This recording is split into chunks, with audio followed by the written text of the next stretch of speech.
paciente que presenta menorrea, bueno, retraso menstrual es el término en realidad, retraso menstrual de 7 semanas, asintomática, sin evidencia mediante ecografía transvaginal de útero ocupado.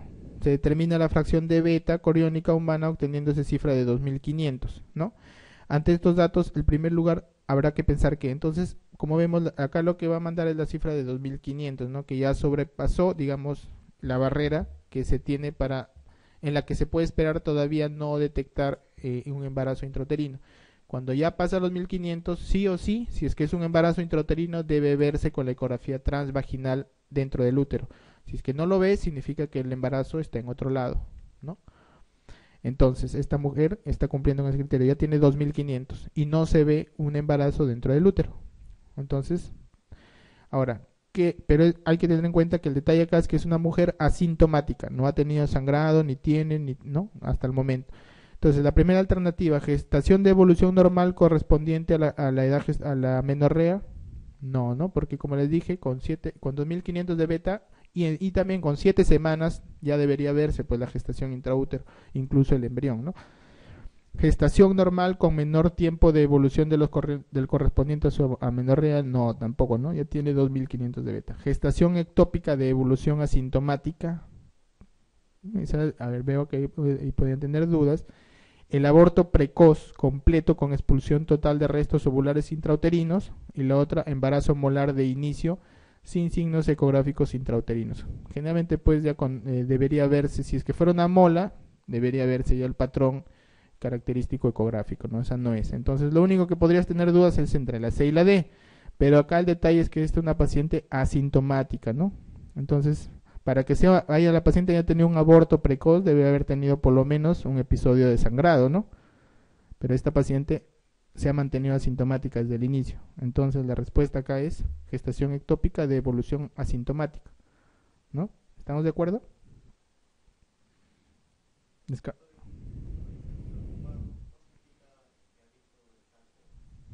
A ver, asintomática, sin evidencia de útero ocupado. Acá dice, sin evidencia mediante ecografía de útero ocupado, ¿no? Entonces, hay que leer bien siempre la pregunta. A veces eso puede constituir que no ingreses a la residencia. Siempre hay que, o sea, la parte más importante es leer bien la pregunta, ¿no? Porque siempre te van a poner un truco. De repente justo no te diste cuenta y decía no y marcaste lo que era así. Entonces siempre hay que estar bien atento a la lectura entender bien la pregunta, ¿no? Ahora, la siguiente pregunta, todas las siguientes pruebas de diagnóstico complementario pueden ser útiles en el diagnóstico del embarazo ectópico, excepto una, ¿no? Entonces, test bioquímico de gestación, o sea, detectar la gestación, obviamente que definitivamente es importante, ¿no? Una punción en el fondo del saco de Douglas se puede utilizar sin que necesariamente sea la más utilizada. Radiografía simple de abdomen, ecografía ginecológica es básica, ¿no? La ecografía transvaginal y la medición de la beta-HCG es lo básico en el estudio del embarazo ectópico. Y la exploración ginecológica, obviamente, tienes que examinar a la paciente. Entonces, lo que no aporta es la radiografía simple de abdomen, ¿no? O sea, no te va a aportar mayor cosa. La respuesta es la C. El método diagnóstico más adecuado para el diagnóstico de un embarazo ectópico. Acá no te dice cuál es el más fácil ni cuál es el más barato, nada. Acá te están preguntando cuál es el más adecuado. En todo caso, lo podrías interpretar como que el más sensible, el que te da el diagnóstico final, en todo caso, es la laparoscopía, ¿no? La laparoscopía. Ya, en el caso del embarazo ectópico tubárico, la ruptura es más precoz cuando el producto de la concepción está implantado en la porción, ¿no? Ya conversamos eso, es la región ísmica porque es la región más, digamos, con menor calibre dentro de la trompa. La cornual. Claro, es la cornual. Generalmente, o sea, si vamos, obviamente los embarazos ectópicos abdominales pueden llegar circunstancialmente a término, pero son muy raros, ¿me entiendes? En relación, si tú comparas la frecuencia de un cornual con un abdominal, es mucho más frecuente el cornual que el abdominal. Y dentro de los abdominales, siendo infrecuentes, son mucho menos frecuentes los que llegan a término. ¿Me entiendes? Entonces, por eso es que los cornuales Si bien es cierto, los cornuales no van a llegar a término, pero son los que más llegan, los que avanzan más, porque generalmente pueden llegar hasta 14, 16 semanas, ¿ya?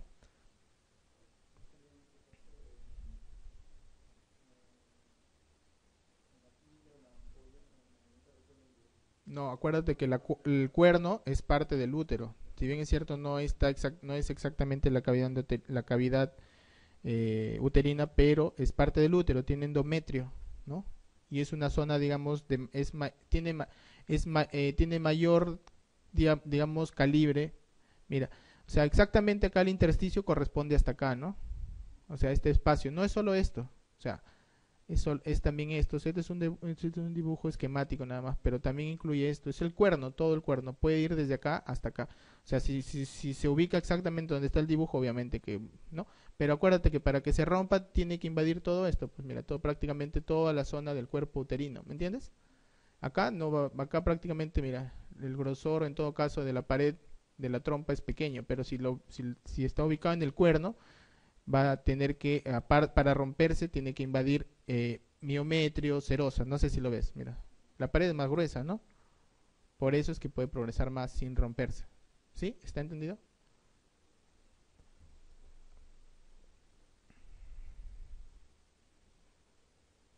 Ya.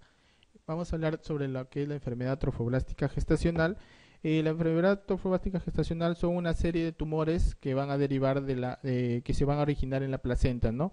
Y bueno, existe, bueno, actualmente dos clasificaciones, lo que es la enfermedad trofoblástica gestacional benigna y la neoplasia trofoblástica gestacional o enfermedad trofoblástica gestacional maligna, ¿no?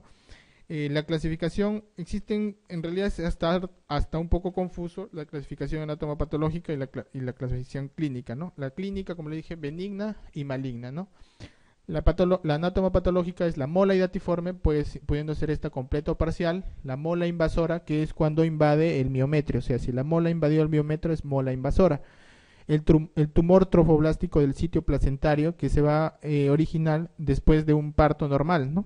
O sea, donde estuvo implantada la placenta, de esas células deciduales, bueno, van a quedar algunas células trofoblásticas que van a ocasionar este tumor, que es bastante raro, pero puede presentarse. El coriocarcinoma gestacional, y porque hay un coriocarcinoma no gestacional también, ¿ya?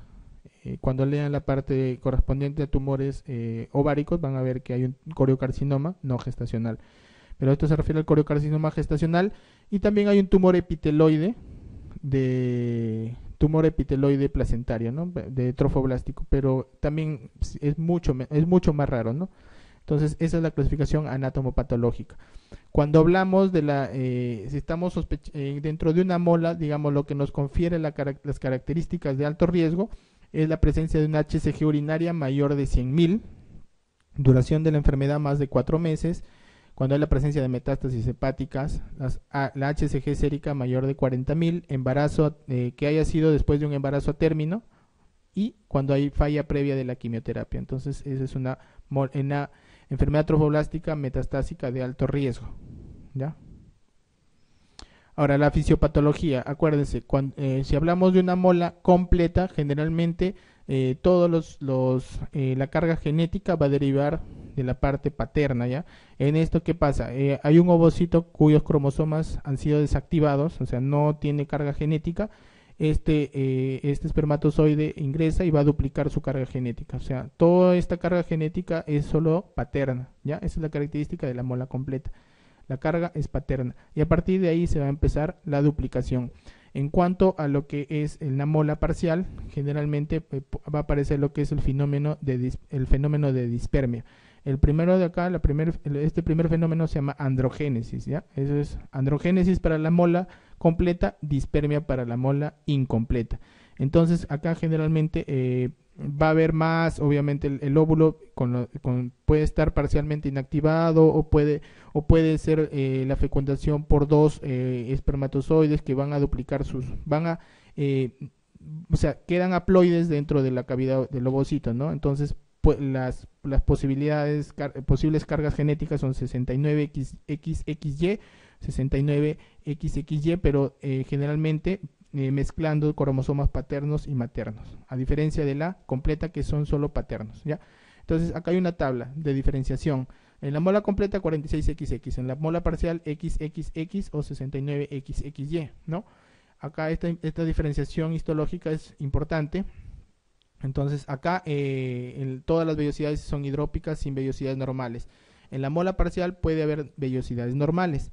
En la mola parcial, obviamente, generalmente hay un feto, porque eso es lo que prácticamente la define, ¿no? En la mola completa todo es tejido hidrópico degenerado. Los vasos, en la mola completa no tiene vasos, ¿no? No tiene vasos. Y tampoco contiene células fetales. En cambio, en la mola parcial sí puede haber vasos y puede tener células fetales, ¿no? Ahora, bueno, esto es en cuanto a citometría de flujo, que a veces no es muy importante. El diagnóstico típico, generalmente la mola completa sí se llega a diagnosticar como un embarazo molar.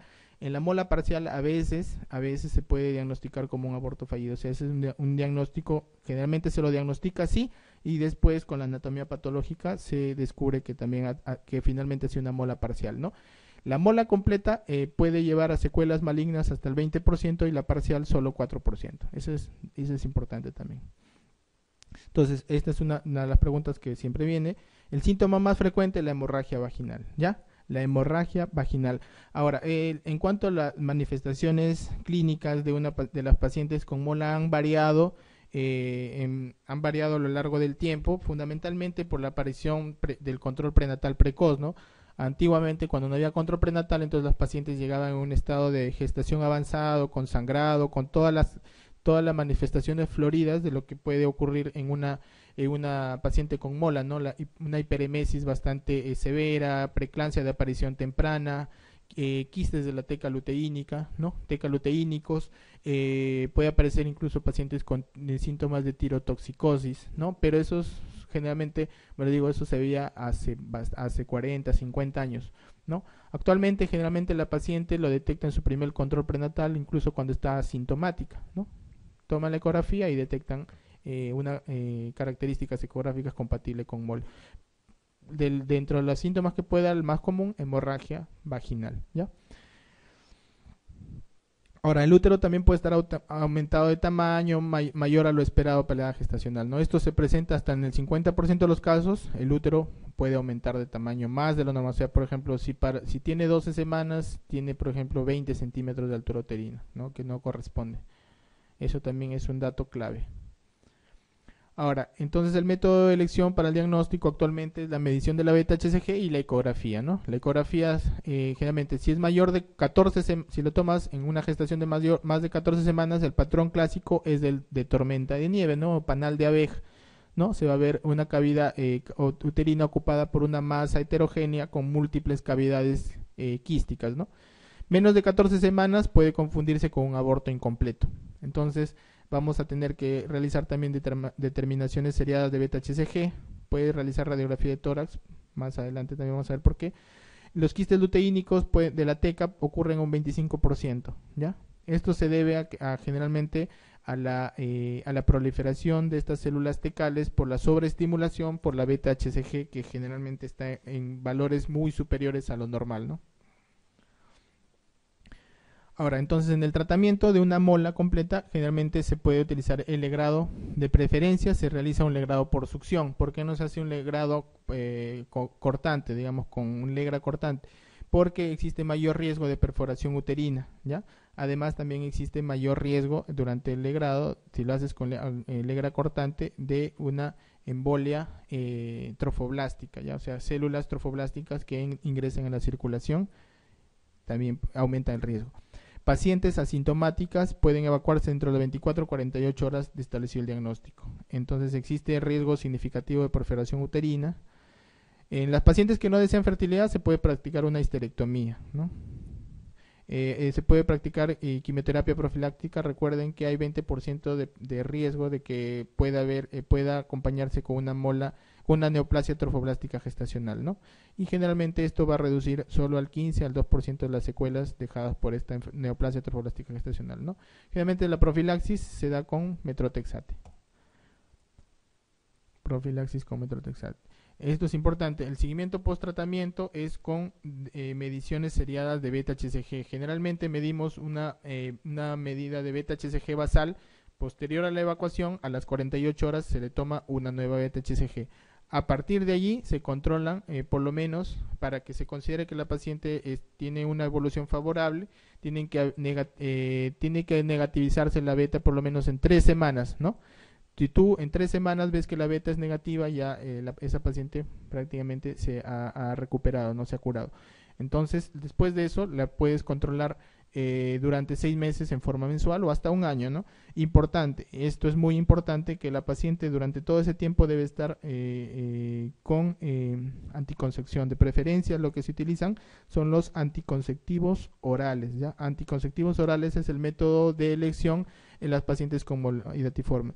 Entonces, ¿por qué no se puede embarazar la paciente? Porque obviamente, pues ¿tú con qué la controlas? Con beta-HCG. Si se embaraza, los valores de beta-HCG se van a empezar a subir y te pueden llevar a la confusión. No vas a saber si esa paciente en realidad se curó o no se curó.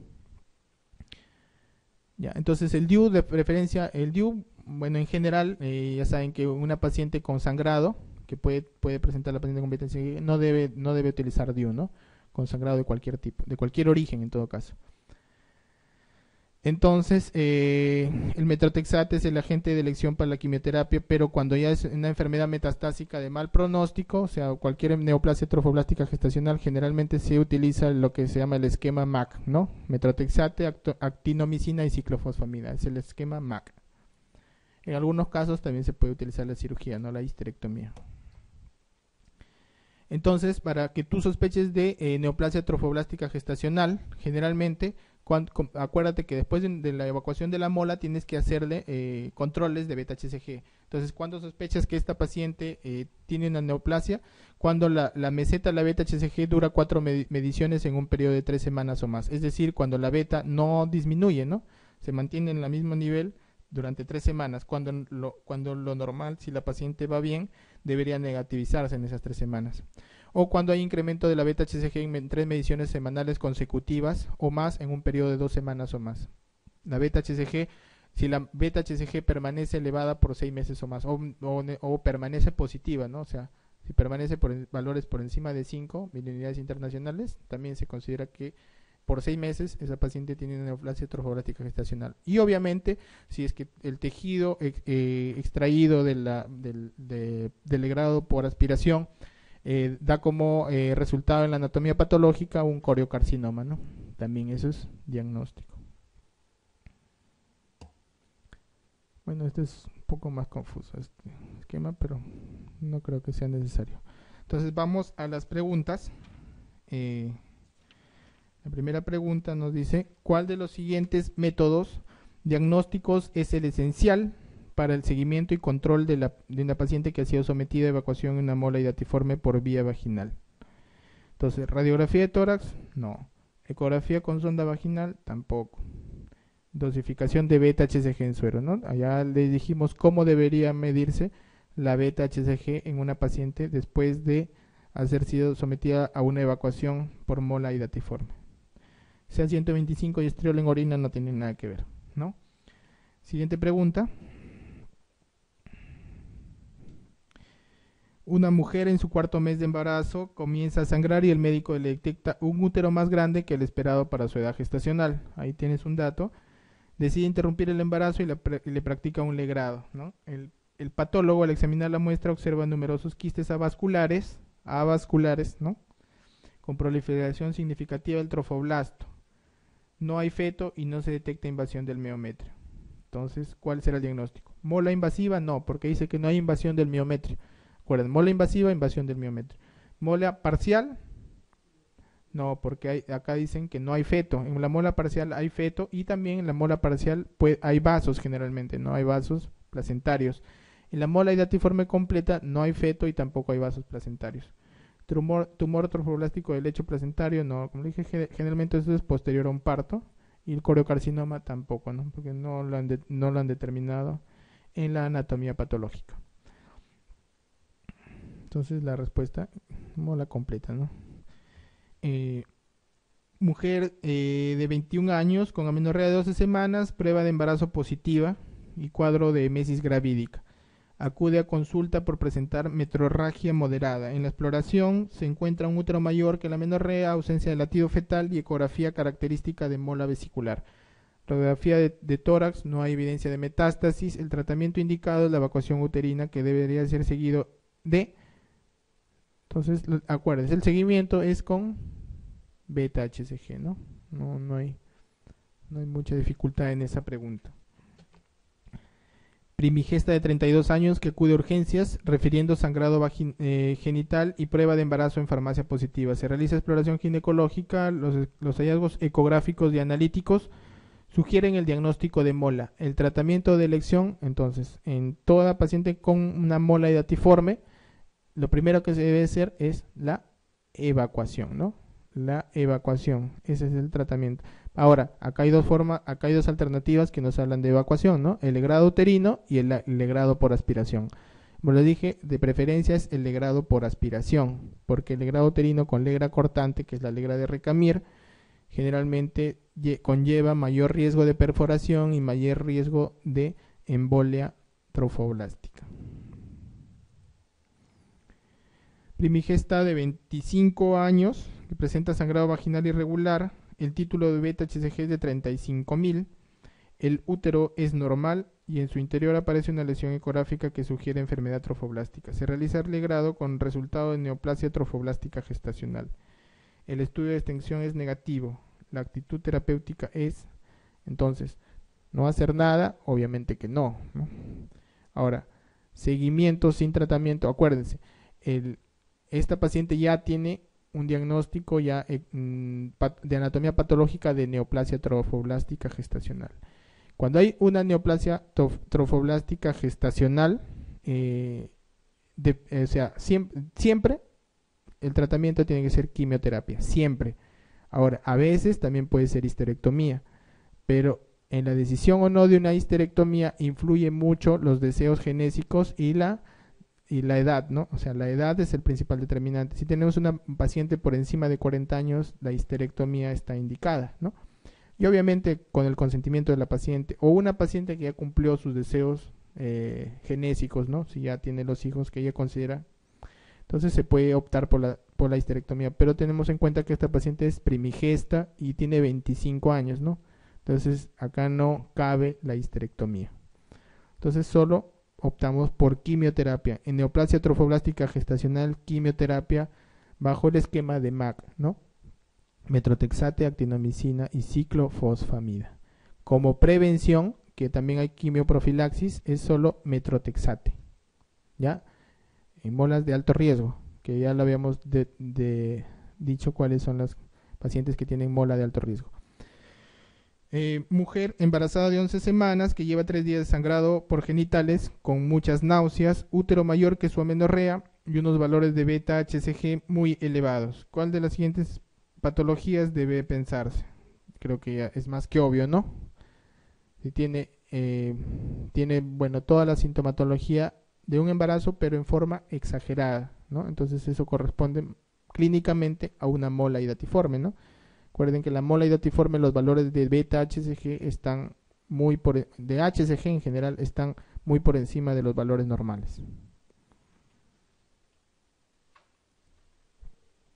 En la enfermedad trofoblástica gestacional no se observa altura uterina mayor que la correspondiente a la edad gestacional. Creo que ya hemos visto todas las preguntas, dicen, ¿no? Dicen que el 50% de los casos de las pacientes tienen altura uterina mayor que la correspondiente a su edad gestacional. Hemorragia del primer trimestre es el principal síntoma. Náuseas y vómitos, sí, ¿no? Porque hay un HCG por encima de valores normales. Hipertensión, como dije, puede haber preeclampsia de aparición temprana, ¿no? Antes de las 20 semanas. Hipotiroidismo, no. Por el contrario, puede haber hipertiroidismo. Porque acuérdense que la HCG comparte una subunidad con la TSH, ¿no? Entonces puede estimular tirotoxicosis, ¿ya? Entonces, generalmente las pacientes, si es que presentan algún problema en relación a la tiroides, es hipertiroidismo. Incluso hay casos de tormenta tiroidea, pero como les digo, esos casos son cada vez más raros porque se detectan más precozmente. O sea, la paciente se detecta más precozmente esta patología y se da el tratamiento también más precozmente. Entonces, respuesta C. Mujer en su cuarto mes de embarazo comienza a sangrar, el médico le detecta nuevamente el útero más grande, decide interrumpir el embarazo. Creo que esta pregunta está repetida, ¿no? Entonces la misma, ¿no? Mola y datiforme completa. Ya. Paciente de 35 años de edad con antecedente de 3 partos autóxicos y un legrado de por mola y datiforme que consulta por tumor vaginal blando e indolora de 1 centímetro de diámetro y color azulado. El resto de la exploración es normal. El diagnóstico más probable, acá lo importante es el antecedente, ¿no? Porque ha tenido una mola. Tiene una mola y datiforme, no tenemos el resultado de la patología, pero está apareciendo con un tumor vaginal, ¿no? Un tumor vaginal indoloro y azulado.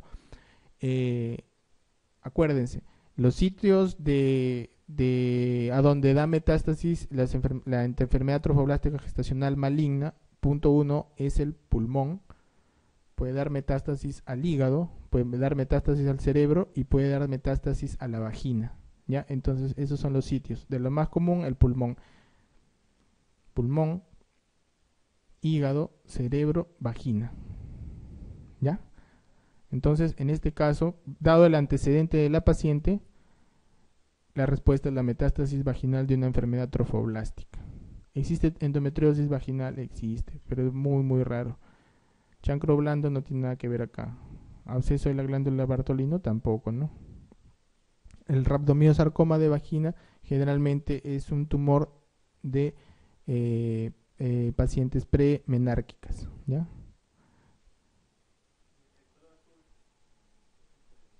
Por el tejido trofoblástico.